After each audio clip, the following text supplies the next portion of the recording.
Hello, it is a great honor to be speaking at the beginning of this year's conference of the Foundation for Endangered Languages. I would like to first thank the conference organizers, particularly Professor Eda Doremi, for inviting me to participate in this important event. I accepted Eda's gracious invitation for two reasons. The first reason is professional.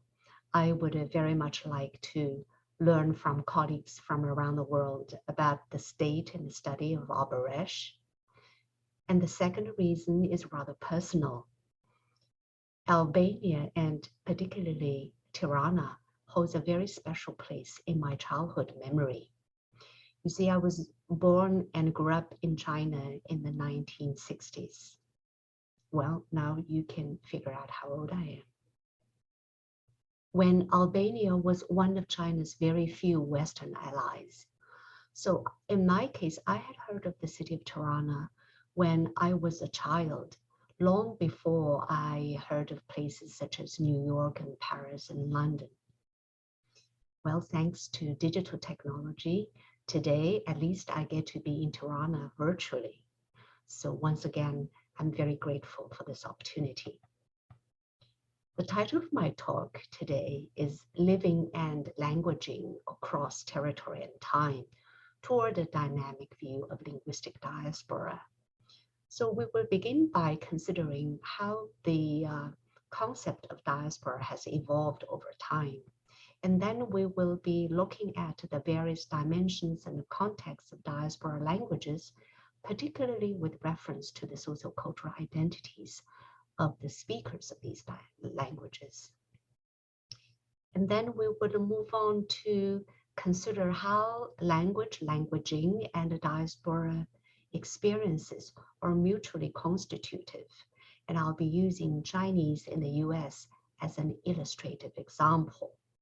And in the end, we will together consider some implications for research and practice.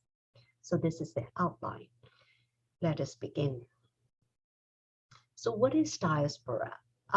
We all know that the word comes from Greek, and it originally refers to an ethnic or religious group that originated from some place but then dispersed to different locations. So this concept has been used to refer to the Greeks in the Hellenic world, and then obviously to the Jewish experience, particularly the expulsion of the Jewish people from their homeland. Beginning in the 1950s and 60s, scholars have also begun to use the term to describe the African experience.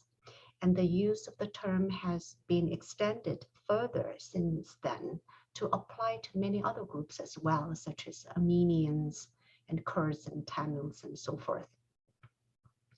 So given the history of the usage, the term then has often carried with it a sense of loss, a sense of banishment and exile, and a sense of collective trauma, a connotation of difficulties and disadvantages, and this everlasting longing to return to the homeland, as is the case for the Jews, the Africans, and many others. Today, the connotation of the term has undergone considerable change. It could even suggest a positive and ongoing relationship between the migrants' homelands and their places of settlement.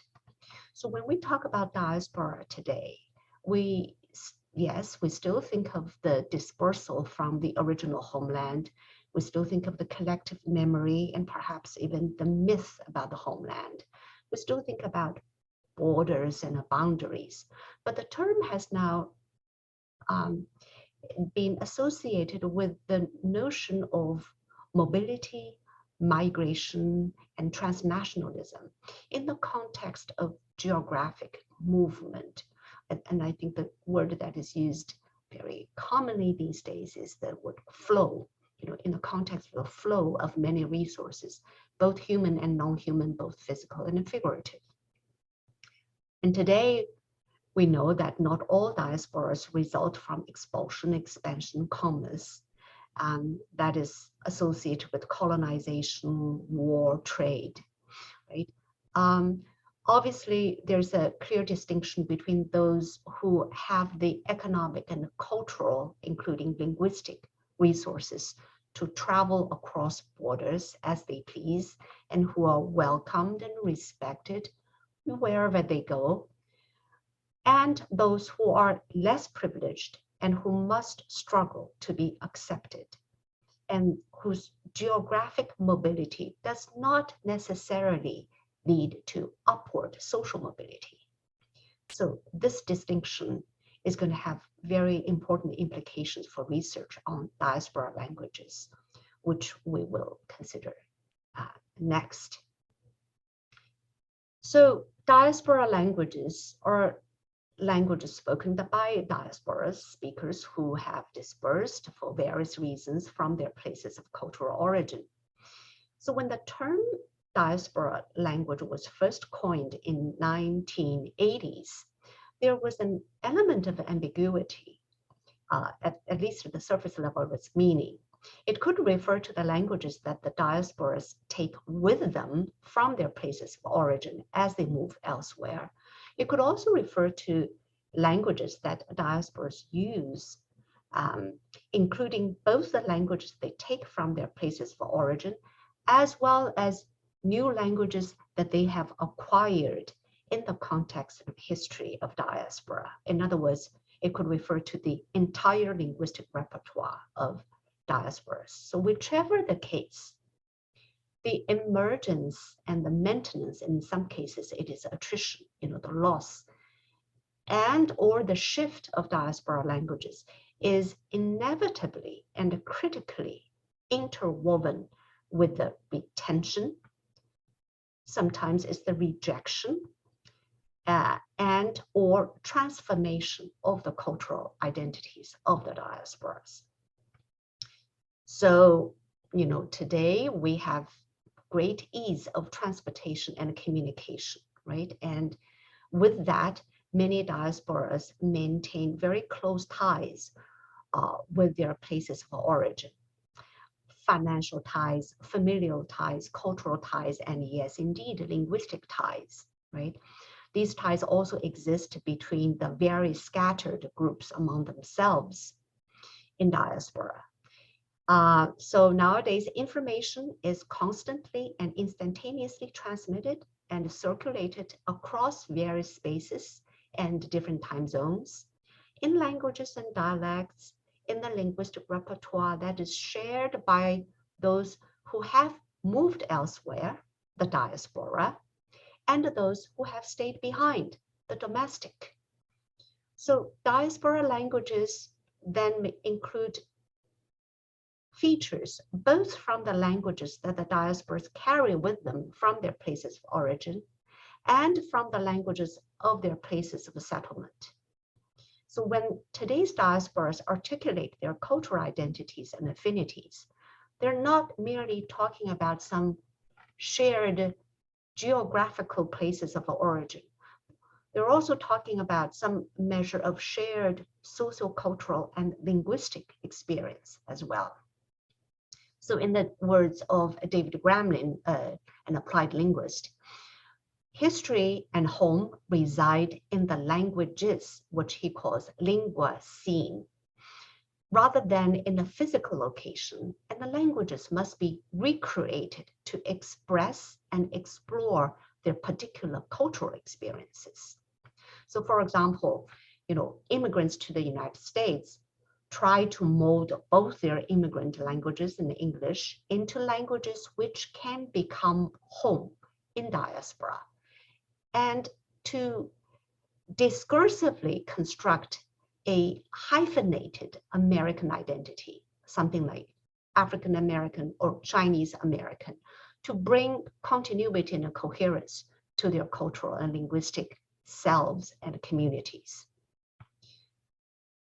So the diaspora languages are not merely used for purposes of nostalgia, of maintaining values and the practices of the past or of somewhere else, but also for the purposes of constructing the here and the now, and for shaping a re-envisioned future across generations and geographies.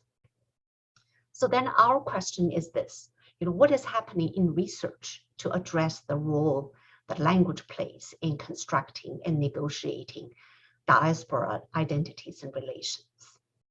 Well, research in this area is often premised upon relationships between a fixed geographical homeland, a population moved from that place to somewhere else, and the cultural and linguistic practices associated with that population and their context experience. So for a very long time, the notion diaspora has been built upon the notion of homeland, exile, and return, as we mentioned before.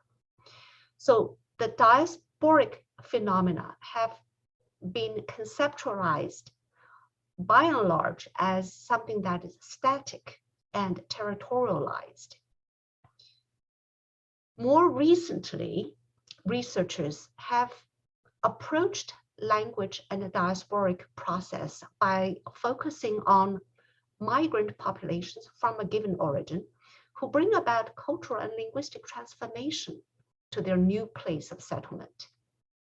I think this is most evident in the recent work on superdiversity, right, where we're talking about diverse modes of linguistic practices associated with specific migrant patterns and specific settlements.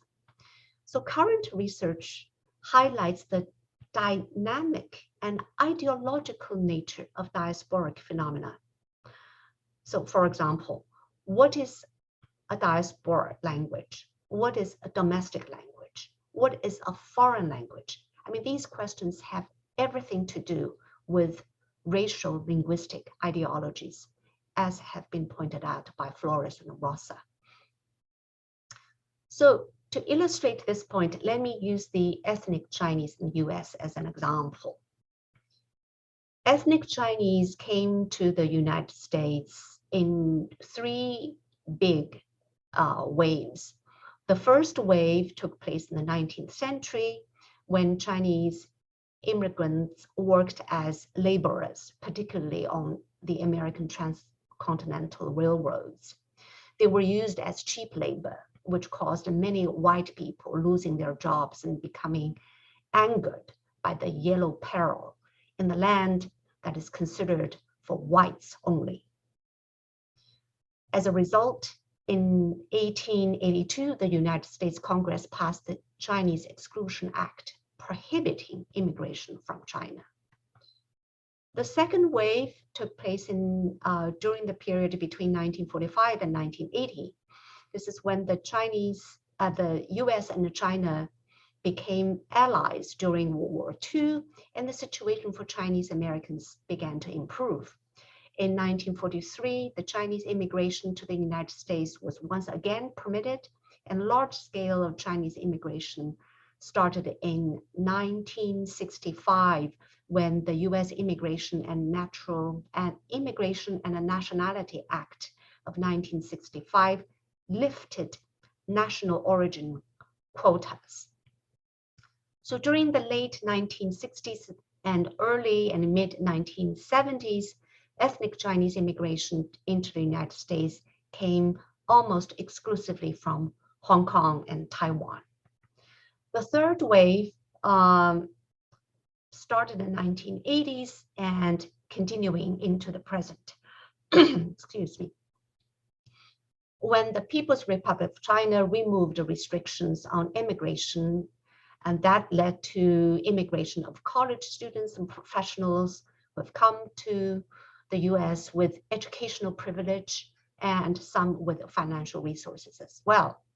So, and in addition to students and professionals, we have also seen recent immigrants, including those who are undocumented, who have come to the US in search of lower status manual jobs. So put together, the ethnic Chinese American community is the largest overseas Chinese community outside of Asia. The 2016 community survey of US Census estimated a population of Chinese Americans of one or more races to be over 5 million.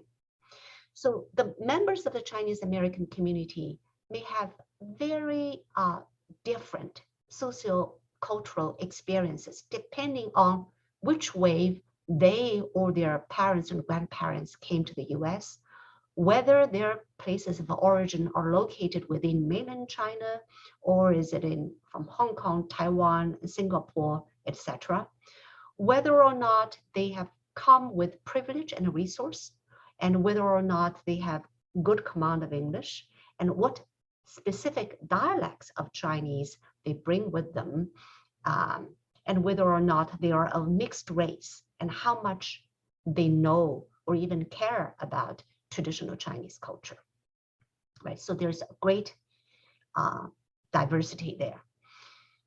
Given such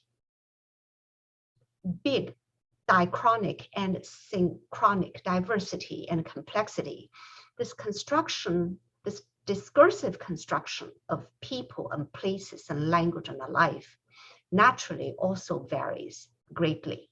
So at this point, I would invite you to join me as we consider two specific cases. The first individual case, I would give a name, Cindy. So Cindy is a Chinese American who came to the US during the third wave in the late 1990s as a college graduate. She now works in New York City as a financial analyst. She's married to an Italian American and has 2 children.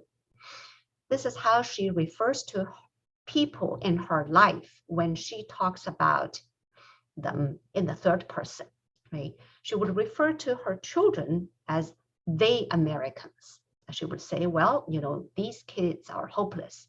They Americans, they don't understand our Chinese ways. When she refers to her husband, she calls him 老外.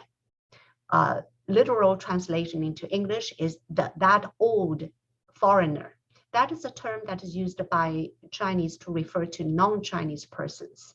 And even though her husband's family immigrated to the US 2 generations before she did, she calls her Chinese American friends of mainland background we Chinese, and her Chinese American friends of Taiwanese background they Taiwanese, and her Chinese business counterparts in Beijing they Chinese, and she refers to all European Americans in general as Americans.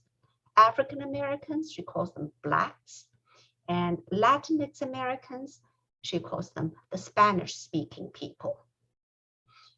When she describes herself, she uses a variety of labels as well. Sometimes she refers to herself as Chinese in social gatherings. Sometimes she refers to herself as half Italian because she's married to an Italian. When she's speaking in the context of comparing American versus Chinese social media, for example, she would refer to herself as American. When she's in a discussion about anti-Asian racism in the US and xenophobia, she would refer to herself as Asian American or Chinese American, right? So there are different ways of presenting herself depending on the speech situation, the rhetorical goal, and the various kinds of interlocutors that she's with. She speaks, Cindy speaks primarily English at work. She mixes English and Mandarin Chinese when she's communicating with colleagues who understand Mandarin Chinese. She uses English with her husband, tries to speak Mandarin Chinese with her children, watches Italian and Korean movies with English subtitles. She video chats with her parents who live in China in a city in the south called Wenzhou. She chats with her parents at least once a week, speaking the local dialect, the Wenzhou dialect. She follows news in English, follows pop music and entertainment from China in Chinese language through the internet, She connects with friends in English on Facebook and in Chinese on WeChat, which is mainland China social media. She constantly translates for her husband and her children things Chinese into English, and for her children, things American into Chinese and particularly Mandarin. And she translates for her parents things American into Chinese, Mandarin Chinese, as well as the Wenzhou dialect. Cindy, at the same time, is also beginning to forget how to handwrite Chinese characters, right? Chinese language is logographic writing. She tries very hard to keep up with new expressions in Chinese through this Chinese social media WeChat, and she finds it much easier to talk about work in English. She has long given up hope on teaching her children Wenzhou dialect, even though she has kept in touch with a group of friends from the same hometown. The Mandarin Chinese that she speaks is almost always interlaced with English expressions. So translanguaging has become the norm for her. Cindy teaches her children Chinese. She sends them to weekend Chinese language schools, but her children did not appreciate it, right? They consider learning Chinese a great burden.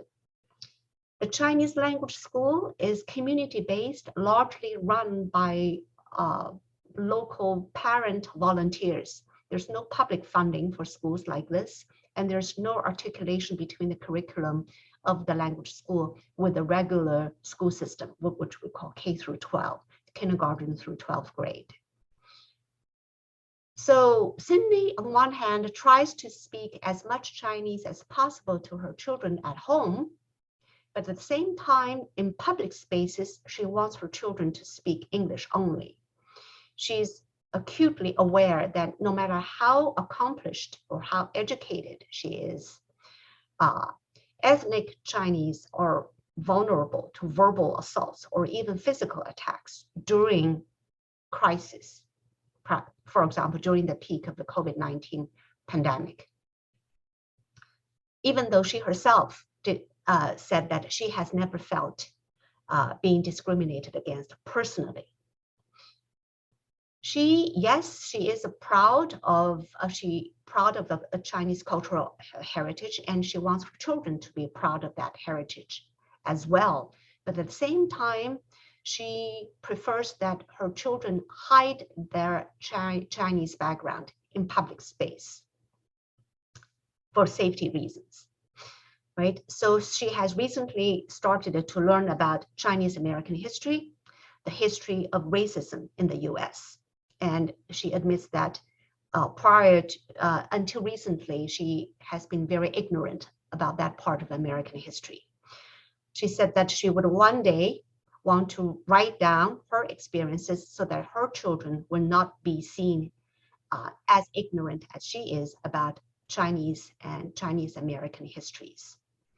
And she really does not have a lot of hope that her children would ever become fully functional in the Chinese language.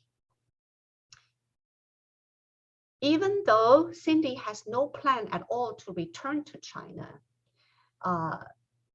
every trip she makes to China, and she makes many trips for both business and for personal reasons to visit her parents, right? Every trip she makes to China, she calls it 回国, returning to home country.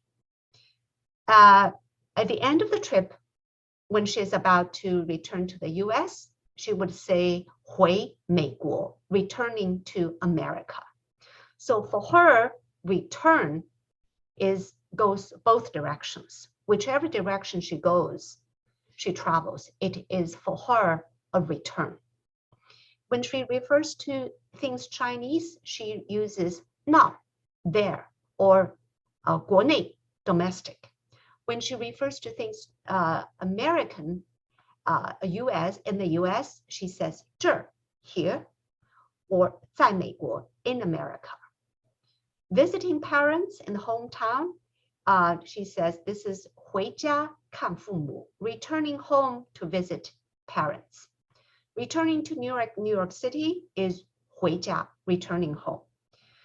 Visiting her in-laws in Brooklyn, which is a borough of New York City, she characterized that as 去他们家, going to their home.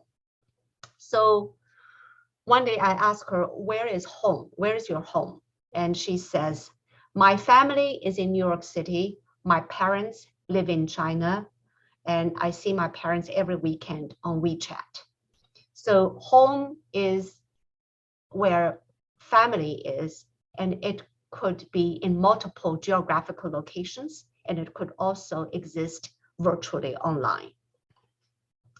So as we mentioned earlier, it is the concept of homeland from which diaspora occurs.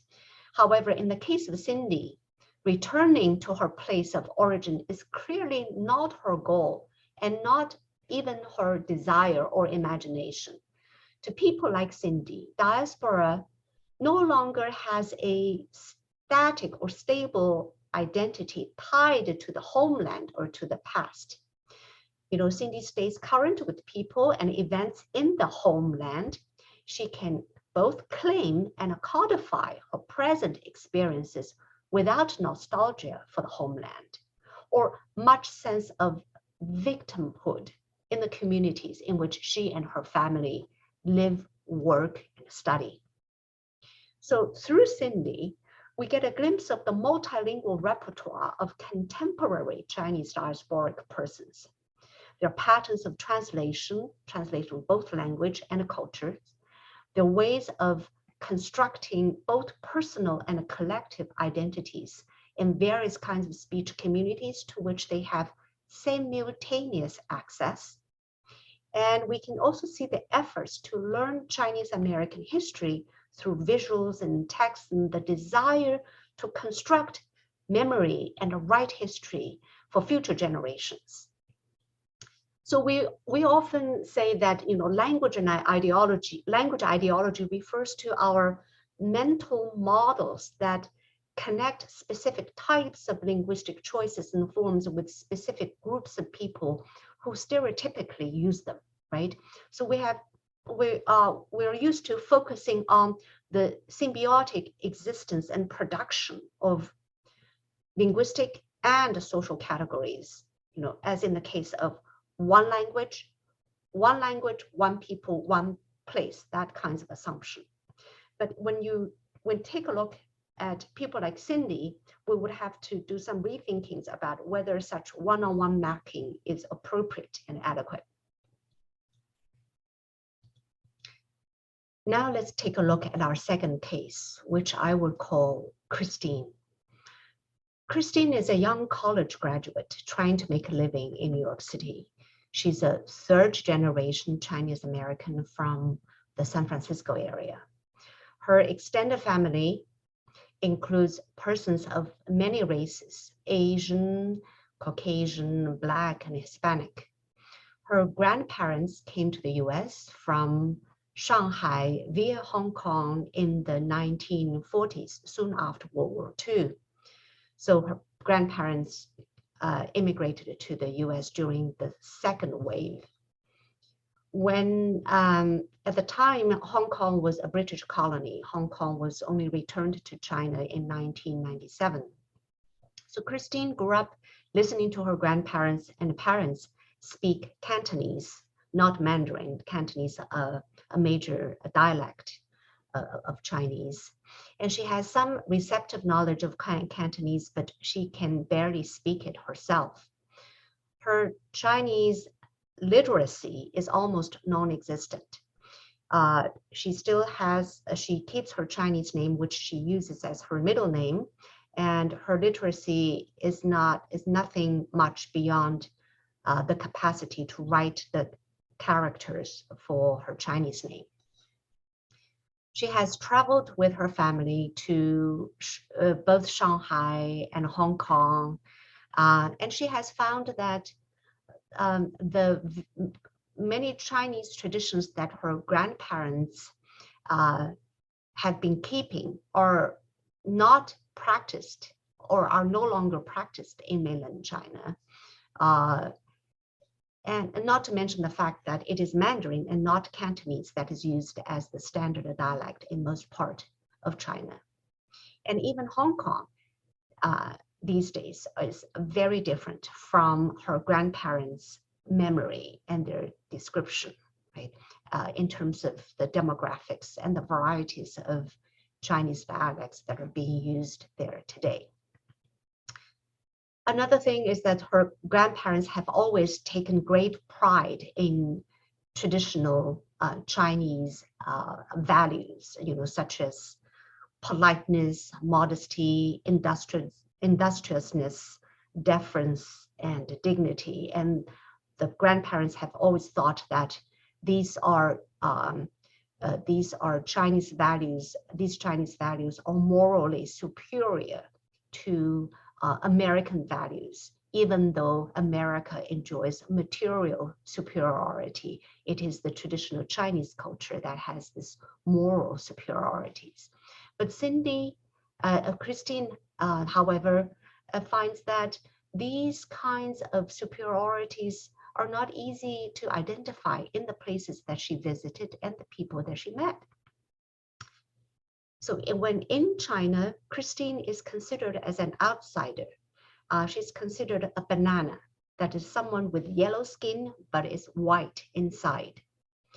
So she wishes that she had the means and the opportunity to learn some form of Chinese. If not Mandarin, Cantonese would have been nice too.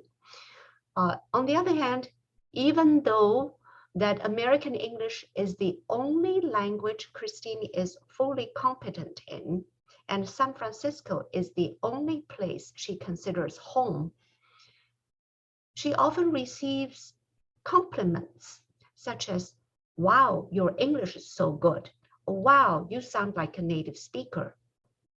So when she explains that she's actually from San Francisco, people would invariably ask, "Where are you really from?"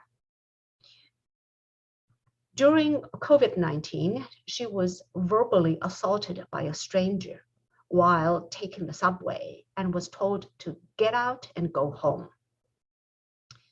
So newer immigrants from China would view someone like Christine as American. The non-Chinese Americans would see her as Chinese, and she insists that she is American because, in her own words, "I speak English and nothing else." Or Hong Kong American, if she's pressed for a more specific identification. So Christine's case is rather different from Cindy. Christine does have language and cultural barriers.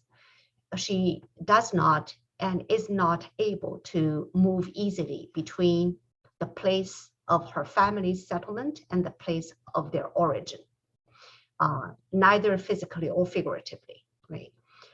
But in some ways, she's also similar to Cindy because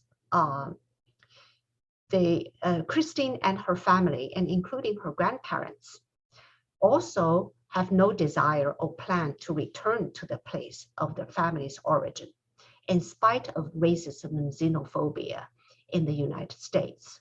So to Christine, places like Shanghai, Hong Kong, or China in general belongs to the memories and perhaps imaginations of her grandparents, and is rather remote and removed from her own everyday life. So now, what can we learn from these two cases?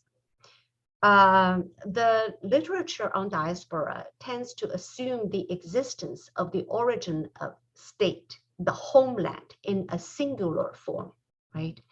So, however, there are instances where this is not the case, right?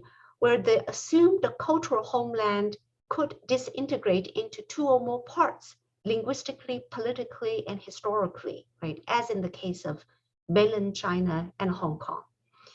So the two cases that we have considered, Cindy and Christine, provides us with an excellent lens to study the phenomenon of bifurcated homelands and the theoretical implications for our understanding of this language and the diaspora relationship.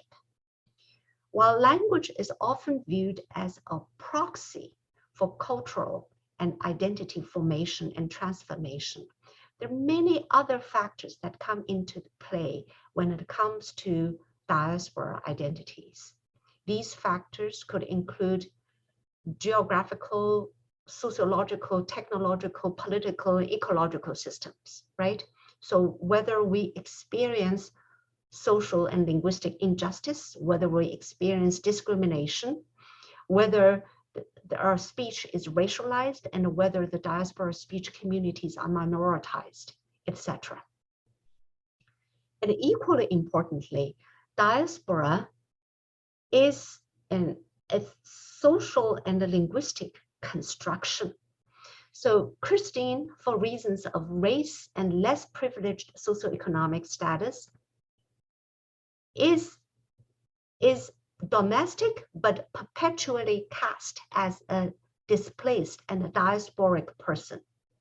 And during times of crisis, she is unwelcome and unwanted. Even though she's a third-generation immigrant, she maintains very few linguistic ties with the place of her family's origin, and she does not have the desire or the resources, neither financial resources or cultural linguistic resources, to move or return to the place of the family's origin, right? And even her English, which is just about as native as it gets, draws attention. Her English is racialized in the disguise of compliments. Cindy, on the other hand, for reasons of privileged socioeconomic status, enjoys her diasporic status. She has a good command of a range of linguistic or cultural resources, as well as this fluid mobility to cross borders as she pleases. So she can draw on her rich diasporic linguistic repertoire to present and project different dimensions of her cultures and her identities. Right? So the point is that neither Christine's nor Cindy's ways of knowing and reading and interpreting the world of diaspora communities due to different diasporic experiences should be consigned to the fringes of mainstream conversations regarding the past and the present understandings of diasporic languages, communities, and humanities in general. So now, what does all this mean for research and practice? We now move to implications.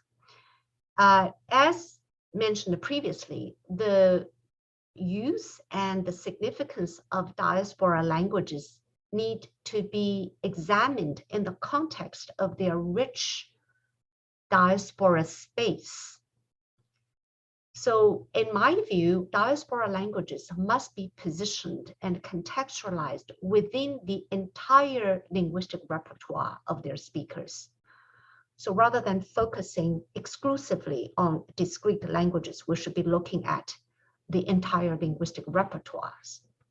Secondly, I think we need a dynamic and evolving view of diaspora, which will enable us to understand not only the identity connections diaspora communities maintain with the home and the host, but also understand their development over time. So for example, the initial economic migrants over time could become diaspora and maybe one day domestic. Also, for example, younger generations may at some point no longer be interested in their parents' or grandparents' memories or identities, and so forth. Thirdly, I think our discussion of diaspora languages should be grounded in the critical consideration of social justice.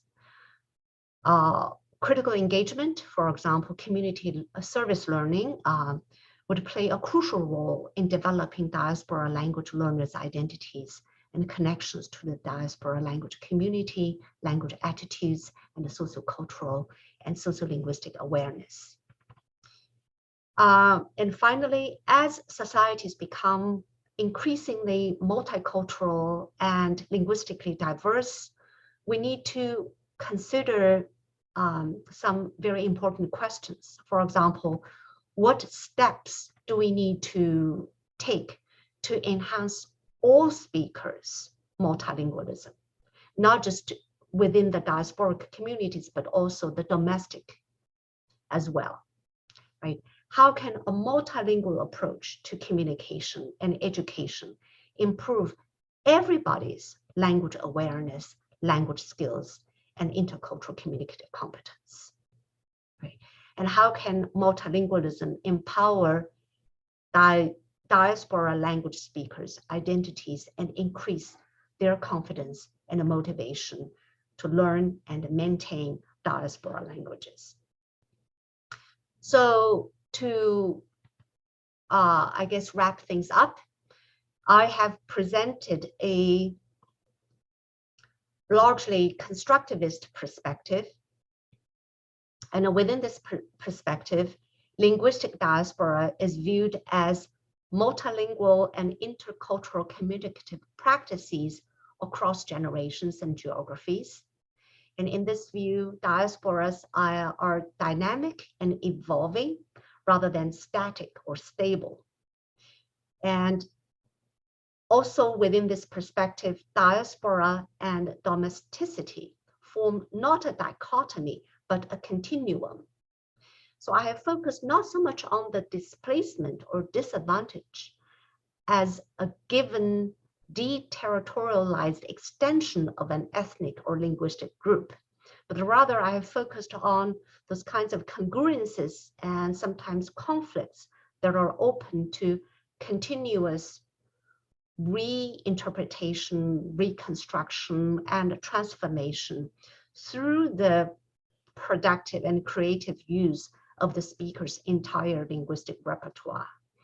And I have argued that it is this intersection of both connection and transformation that would lead to the reproduction of diasporic languages and cultures and identities. So I will end my talk now with a call to action. But I'm an applied linguist by training. So I believe that it is morally and ethically imperative that we not merely describe the challenges facing diaspora languages and their speakers, but also advocate for policies and programs that support the preservation of endangered languages and the development of diaspora languages, so that even in the face of globalization and digitization, these languages will continue to play a central role in shaping the evolving identity of diaspora communities. And they can provide a way for us to see the world that is both deeply grounded and forward-looking. And the languages should be not merely repositories of existing knowledge and practices and histories, but also serve as agents for language and cultural reproduction. So we need to start with classrooms and communities to center multilingualism as the norm and to combat racism and xenophobia so that nobody would have to feel pressured or forced to give up their language and their cultural identity. So with that note, I thank you.